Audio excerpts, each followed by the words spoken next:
जय श्री राधे। पूज्य श्री सद्गुरुदेव भगवान के चरणों में प्रणाम। पूज्य श्री रामकृष्ण परमहंस जी के सदोपदेश। रात्रि के समय तुम आकाश में अनेक नक्षत्र देखते हो, परंतु सूर्योदय होने पर नहीं दिखते। तो क्या इसी कारण तुम कह सकते हो कि दिन के समय आकाश में नक्षत्र नहीं होते?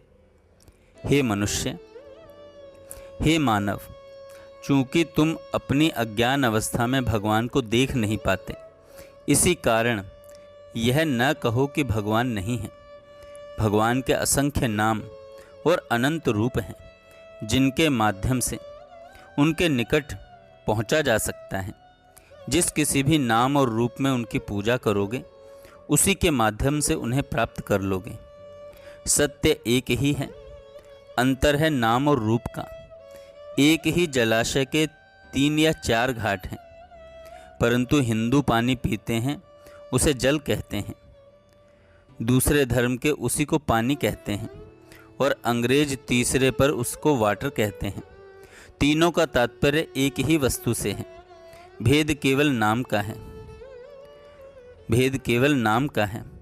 कुछ भगवान को गॉड कहकर, कुछ लोग ब्रह्म कहकर, कुछ काली कहकर, तो कुछ लोग राम, दुर्गा, हरि नाम लेकर पुकारते हैं। कोई भी निश्चित रूप से यह नहीं कह सकता कि भगवान केवल यह हैं और कुछ नहीं। वे निराकार हैं और फिर साकार भी। भक्तों के लिए वे रूप धारण करते हैं, किंतु ज्ञानी की दृष्टि में वे अरूप ही हैं। जानते हो यह किस प्रकार है? सच्चिदानंद परब्रह्म एक अनंत समुद्र के समान है। तेज ठंडक के कारण समुद्र में यत्र तत्र बर्फ की चट्टानें तैयार हो जाती हैं। इसी प्रकार मानो अपने उपासकों की भक्ति की शीतलता के प्रभाव से अनंत अपने को शांत रूप में रूपांतरित करता है और उपासकों के सन्मुख साकार भगवान के रूप में प्रकट होता है।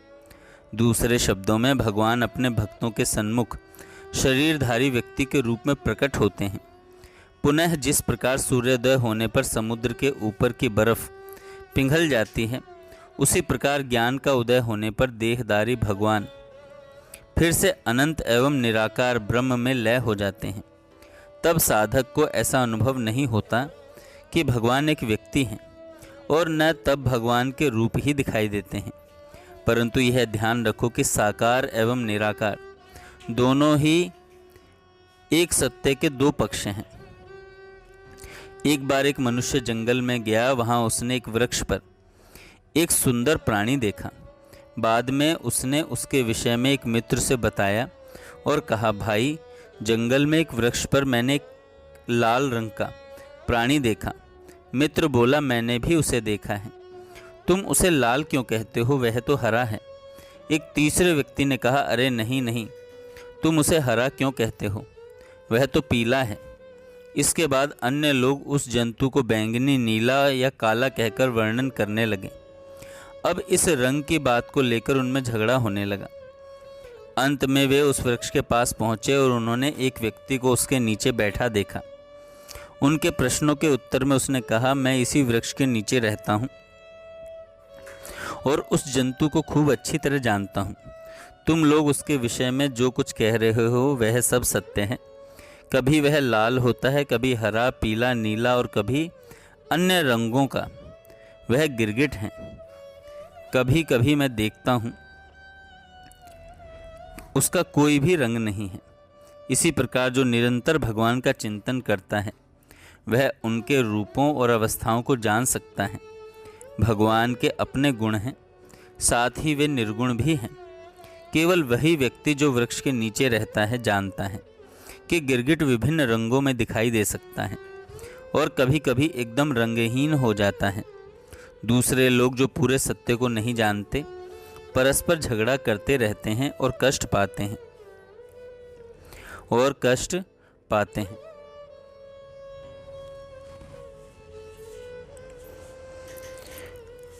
आगे रामकृष्ण परमहंस जी कहते हैं, इस दुर्लभ मानव जन्म को पाकर भी जो इसी जीवन में भगवान को पाने की चेष्टा नहीं करता, उसका जन्म वृथा है।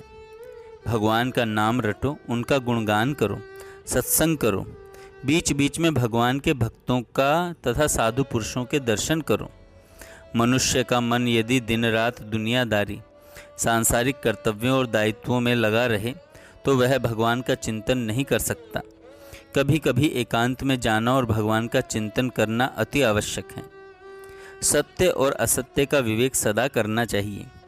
केवल भगवान ही सत्य हैं, वे ही नित्य वस्तु हैं, बाकी सभी कुछ असत्य हैं, अनित्य है। इस प्रकार के विवेक द्वारा अपने मन से अनित्य वस्तुओं को झाड़ फेंकना चाहिए। तात्पर्य यह है कि भगवान से वैसा ही प्रेम करना चाहिए जैसा माँ अपने बच्चे से, सती स्त्री अपने पति से और संसारी मनुष्य अपने धन दौलत से करता है। प्रेम की, आकर्षण की इन तीनों शक्तियों को मिलाकर भगवान की ओर लगाओ, तुम निश्चित ही उनके दर्शन पाओगे।